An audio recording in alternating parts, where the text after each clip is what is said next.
Assalamualaikum warahmatullahi wabarakatuh. Perkenalkan saya Muhammad Fadil Zaidli, mahasiswa Poltekkes Kemenkes Bengkulu Profesi Nurse. Baik, di sini saya akan memaparkan hasil laporan pendahuluan tentang ansietas tentang gangguan jiwa, di mana yaitu ada definisi, yaitu ansietas dalam bahasa Latin yaitu anxious, dan dalam bahasa Jerman angsi, kemudian menjadi anxiety yang berarti kecemasan. Merupakan perasaan tidak menyenangkan berupa perasaan gelisah, tegang, dan ketidaknyamanan yang tidak bisa dijelaskan disertai gejala fisiologis maupun psikologis. Kemudian berupa respon-respon psikologis yang timbul sebagai antisipasi bahaya yang tidak nyata atau khayalan tanpa disebabkan oleh konflik inspeksis yang dihindari secara langsung.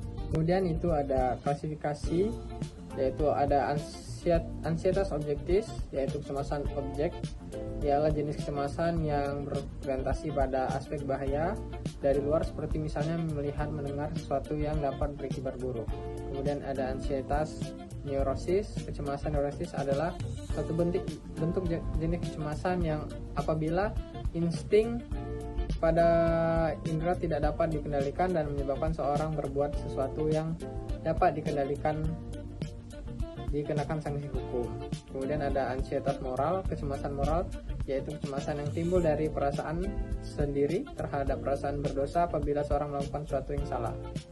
Nah, ada juga gejala klinis, yaitu keluhan yang sering ditemukan pada seseorang yang mengalami ansietas, antara lain yaitu ada cemas, khawatir, firasat buruk, takut akan pikirannya sendiri, kemudian merasa tegang, takut sendirian, takut pada keramaian, dan banyak takut pada orang. Biasanya itu introvert yang kita ketahui pada masa sekarang itu. Kemudian ada gangguan pada pola tidur dan muncul mimpi yang menegangkan, biasanya itu mimpi buruk yang dialami. Keluhan somatik misalnya terjadi rasa sakit pada otot dan tulang. Kemudian tentang respon, ansietas adalah rasa takut tidak jelas disertai dengan perasaan ketidakpastian, ketidakberdayaan, isolasi, ketidakamanan, dan merasa dirinya sedang terancam. Nah, ini dibagi dua juga, yaitu parasimpatik melindungi respon tubuh dan simpatik itu mengaktifkan respon tubuh. Kemudian ada kecemasan ringan, kecemasan sedang, dan kecemasan berat. Ada juga tingkat panik, yaitu berhubungan dengan terpengaruh ketakutan teror, misalnya tanda gejalanya dari tingkat panik yaitu peningkatan aktivitas motorik, menurutnya kemampuan untuk berhubungan dengan orang lain dan persepsi yang menyimpang. Kemudian ada faktor predisposisi, yaitu faktor predisposisi yaitu teori psikoanalitik. Teori ini menjelaskan adanya konflik emosional yang terjadi antara dua elemen kepribadian, diantaranya ID dan ego. ID ini memiliki dorongan insting dan impuls primitif seorang, sedangkan ego sendiri mencerminkan hati nurani seorang dan dikendalikan oleh norma-norma. Kemudian ada teori interpersonal, teori perilaku kecemasan, dan teori biologis. Kemudian ada faktor presipitasi. Nah, itu dibagi menjadi dua, yaitu ada ancaman integritas fisik dan ancaman sistem diri.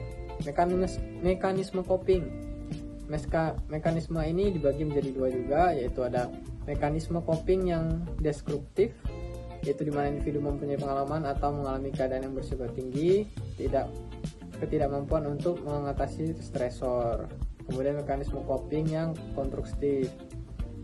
Terjadinya masalah itu apa sih yang terjadi masalah pada ansietas itu? Menurut Unita 2020 itu ada mengemukakan bahwa sudut pandang kognitif terdapat 5 kemungkinan faktor predisposisi atau faktor yang secara potensial dapat menyebabkan individu mengalami kecemasan ansietas, yaitu ada generative inheritability, physical diastasis, psychological trauma, absence of coping mechanism, intrational thoughts. Nah, itu tadi itu proses terjadinya masalah. Kemudian apa sih diagnosa yang bisa diambil dari ansietas ini? Nah, di sini ini Masalah keperawatan yang dapat bisa kita kaji yaitu ada ansietas, kemudian gangguan konsep diri rendah, dan coping individu tidak efektif. Nah, itu bisa kita ambil, dan diagnosa keperawatan jiwanya itu biasanya ansietas dan gangguan konsep diri harga diri rendah.